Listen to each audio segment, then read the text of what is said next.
Primero lo primero, somos un grupo de 7 integrantes que son José Andrés Jabalera Pérez, Ricardo Negrete Gutiérrez, José Emiliano Montaño, Natalia Mendiola, Octaviano Reyes, Cecilia Villegas y yo, Carlos Fabricio Carreño Zamora.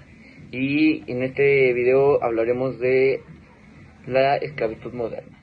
La esclavitud moderna, tal y como se define, consta de dos componentes principales: el trabajo forzado y el matrimonio forzado. Esta tiene algunas categorías: la trata de personas, el trabajo infantil, el reclutamiento forzoso de niños para la guerra y la servidumbre por deudas o el exceso de trabajo con un mínimo de salario o incluso forzando son algunos de los ejemplos. Esto sin duda es algo que es simplemente horrible. Uno de los trabajos que se considera mayormente por personas especializadas como esclavitud, los jornaleros. Los jornaleros pertenecen a uno de los sectores laborales más precarios en México. Sin importar si son o no migrantes, trabajan sin contrato laboral, sufren la brecha salarial y además no se liberan de sus obligaciones en el hogar.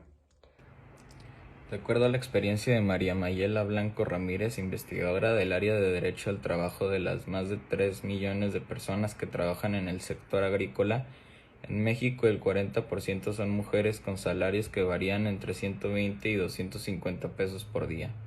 Para los hombres y para ellas en promedio 20% menos que ellos. No solo sus sueldos son demasiado bajos, sino que la carga de trabajo y las condiciones en las que los trabajadores y trabajadoras son expuestos diariamente por periodos en los que garantizan que les pagarán cantidades correctas, sino que en muchísimas ocasiones ellos suelen tener derechos laborales y al no haber firmado nada, sus contratistas o jefes no se hacen responsables en caso de un accidente o circunstancia en las que los empleados se vean afectados, desde insolaciones hasta increíbles casos en los que algunas mujeres han dado a luz en pleno campo. Cuando el modo de vida de la comunidad no alcanza para la manutención de las familias, las mujeres y hombres migran de manera interna a otros estados del país o externa, Estados Unidos y Canadá, en busca de un mejor trabajo en el sector agrícola. Las migrantes internas reciben en sus comunidades ofertas de trabajo a primera vista motivadoras, una propuesta laboral que va desde 45 días hasta 9 meses, con pagas de más de 200 pesos diarios, que al llegar a los lugares de trabajo no siempre Esto causa otra de las situaciones más comunes de la actualidad del esclavismo, la trata de personas. La trata de personas, desgraciadamente, tiene diferentes tipos de categorías: explotación sexual. Cientos de miles de víctimas también son objeto de doméstica, mendicidad infantil o extracción de órganos.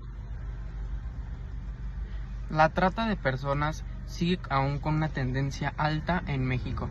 Desde 2020 se han registrado incrementos anuales en total de víctimas registradas.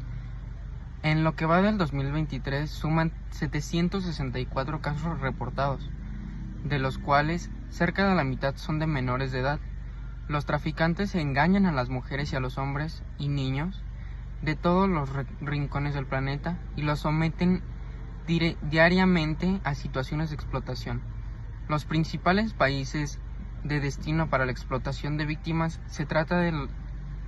que provienen del mundo son España, Italia, Portugal, Francia, Países Bajos, Alemania, Austria y Suiza.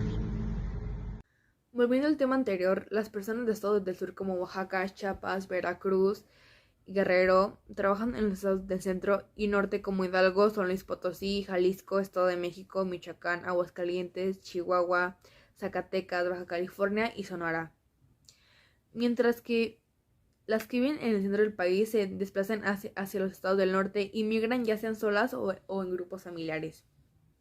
Al llegar a su destino es posible que tengan un albergue o galería para dormir, donde comparten el espacio con su familia o personas de índole desconocidas y algunas veces estos les ofrecen alimentos ya preparados y en otros casos ellos o ellas deben cocinar, ya sea que los patrones les proveen de los insumos o no, comentó Blanco Ramírez.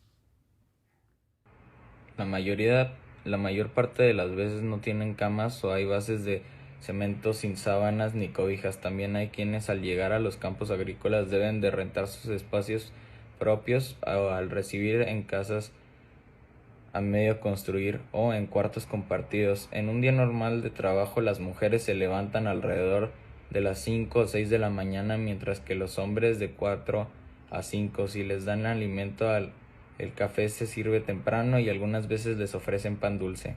Enseguida son trasladados a donde van a trabajar para cortar fresa, tomate, chile, morrón, naranja, uva, pepino, chile serrano y cebolla, entre otros alimentos. Algunas veces el traslado es corto y en otros casos llegan a ser hasta de 2 horas y media.